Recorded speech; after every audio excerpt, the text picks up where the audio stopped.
Hello guys, welcome back to my channel. अध्याय 10 गरुड़ पुराण। पापों की संज्ञा और पुनर्जन्म। गौ हत्या कुबड़ा, स्त्री हत्या, पेट गिराना, बीमारियों से लिप्त, अवैध संबंध हिजड़ा, दूसरों को दिए बिना मिठाई खाना, सूजी गर्दन, श्राद्ध में अशुद्ध पकवान, फ्लेहरी, वेद शास्त्रों का विरोध, पीलिया, पुस्तक चुराना, अंधा, ब्राह्मण, गौ को पैर मारना, लंगड़ा, झूठ बोलना, हकलाना, जहर देना, पागल, खाना चुराना, चूहा, सब्जी चुराना, मोर, धातु चुराना, गरीबी, नमक चुराना, चींटी, फल फूल, पान चुराना, जंगली बंदर, जूते, कपास चुराना, भेद, बकरी, शिकार करना, कसाई के घर बकरी, जहर पान करके मृत्यु, काला नाग, बगल में छुरी, मुंह में राम राम, ब्राह्मण सारस, मित्र को धोखा, गीध, बिक्री में धोखा, उल्लू, माता पिता से झगड़ा, पेट में ही मर जाना, स्त्री जो सास ससुर को गाली दे, जोक, पति को बुरा भला कहना, जू धोखे से ब्राह्मण की संपत्ति हड़पना, 7 पीढ़ियों तक नुकसान दी हुई वस्तु को फिर से मुफ्त में वापस ले लेना, घोर नरक में जाना। जो दान पुण्य आदि नहीं करते, वह गरीबी में जीते हैं, गरीबी में वह पाप कर्म करते हैं, ये कर्म उन्हें नरक में ले जाते हैं। फिर गरीब पैदा होते हैं और पाप कर्म करते हैं। जो भी अच्छे बुरे कर्म होते हैं, उन्हें भोगना पड़ता है। न भोगे हुए कर्म लाखों वर्ष में भी नष्ट नहीं होते। अध्याय 11 गरुड़ पुराण। स्पिंदीकरण। जब मनुष्य मरने के बाद 1 वर्ष की महापथ की यात्रा करता है तो वह पुत्र पौत्र आदि के द्वारा स्पिंदीकरण हो जाने पर पितृलोक में चला जाता है। वर्ष के अंत में पितृपिंडों के साथ प्रेत पिंड का मिलन हो जाने से वह प्रेत परम गति को प्राप्त करता है। ग्रस्त पिता की मृत्यु हो जाने पर यदि स्पिंदीकरण श्राद्ध नहीं हुआ है तो किसी का विवाह संस्कार नहीं हो सकता, इसलिए दुआश को ही पुत्र को स्पेंदीकरण कर देना चाहिए। ये करने के बाद भी 12 महीने तक पोष श्राद्ध नियमानुसार करना चाहिए। मृतक का दाह संस्कार हो जाने के बाद एकादश दुआश इन दोनों दिन में प्रेत भोजन करता है।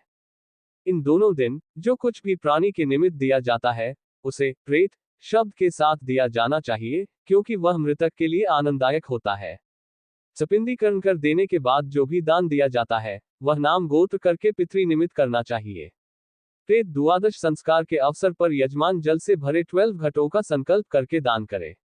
पकवान और फल से परिपूर्ण एक एक वेरधनी विशेष प्रकार का जल पात्र भगवान विष्णु यमराज चित्रगुप्त का संकल्प करके सुयोग ब्राह्मण को प्रदान करे। स्पिंदा की रस्म अपवित्र दिनों के बाद 12वें दिन अग्नि के समक्ष या बिना अग्नि के पूर्ण होती है। विधि। नहा धोकर मृत्यु वाले स्थान को गोबर से पोतकर स्थापित देवों की मूर्तियों के चरण धोकर पितरों को लाई अर्पण करके पुत्र अंचमन से थोड़ा जल ग्रहण करे। 3 लाई के दाने वासुदेव रुद्र और अर्का को अपने दादा और उनसे पूर्वज के रूप में और फिर मृतक को अर्पण करे। सभी की संदल चटनी तुलसी पत्ते धूप सुगंधित वस्तुओं उपहार आदि से पूजा करे। मृतक को दिए हुई श्रद्धांजलि को एक सोने की सलाख से 3 भागों में बांटकर एक भाग दूसरों में अच्छी प्रकार मिला ले।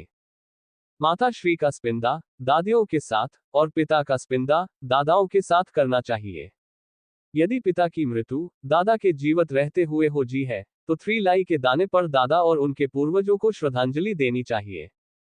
पत्नी की मृत्यु पर यदि पुत्र न हो तो पति को अपनी सास और संबंधियों के साथ रस्म करनी चाहिए। फिर ब्राह्मणों को भोज दाद दक्षिणा उपहारों और 12 घट जल से परिपूर्ण दान करने चाहिए।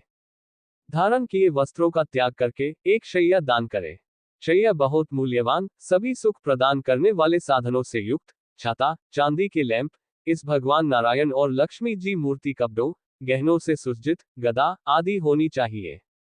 स्त्रियों की रस्म में लाल कपड़ा जेवर के साथ अन्य सामग्री होनी चाहिए। फिर एक ब्राह्मण को उसकी पत्नी के साथ शैया पर नारायण लक्ष्मी जी के सामने बिठाकर उत्तर दिशा को मुख करके लक्ष्मी नारायण जी को फूल माला पहना कर पूजा करके यह उच्चारण करे, हे नाथ, जिस प्रकार आपकी शैया दूध का सागर है, ये शैया भी उसी प्रकार मेरे अगले जन्मों में सुखदायी हो। ब्राह्मण और प्रभु को पुष्पांजलि देते हुए ब्राह्मण को संबोधित करके, हे ब्राह्मण देवता, इसको स्वीकार करें, कहकर शैया दान करे। उस शैया पर विराजमान सभी को 3 बार झूला दे। शैया के चारों ओर चक्कर काटकर सबसे विदाई ले। शैया दान की रस्म पूरी हो जाने के बाद 13 पद दान की रस्में, जिसमें 1 छाता चप्पल कपड़े अंगूठी जल का मटका कुशा 5 बर्तन, ये 7 प्रकार के पद, इनके साथ एक लकड़ी का डंडा, तांबे का बर्तन, कच्चे चावल, जनेऊ और खाने की सामग्री। 13 ब्राह्मणों को 12वें दिन दान करने से दिवंगत आत्मा को शांति मिलती है। स्पिंदा रस्म करने के बाद, वार्षिक श्राद्ध से पहले, हर मास 1 लोटा जल के साथ लाई का दान करते रहना चाहिए।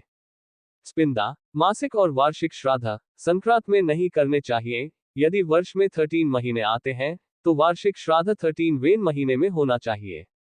जब संक्रांत नहीं है, लाई की आवश्यकता नहीं होती, केवल संक्रांत में आवश्यकता होती है। वार्षिक श्राद्ध के उपरांत सदा ही 3 श्राद्धांजलियां देनी चाहिए। एक श्राद्धांजलि पूर्वजों के लिए घातक होती है। गया में श्राद्ध पूर्वजों के लिए मुक्तिदायक होता है। मनुष्य को प्रयत्नशील होना चाहिए कि वह अपनी ओर से पूर्वजों की भलाई हर प्रकार से करे।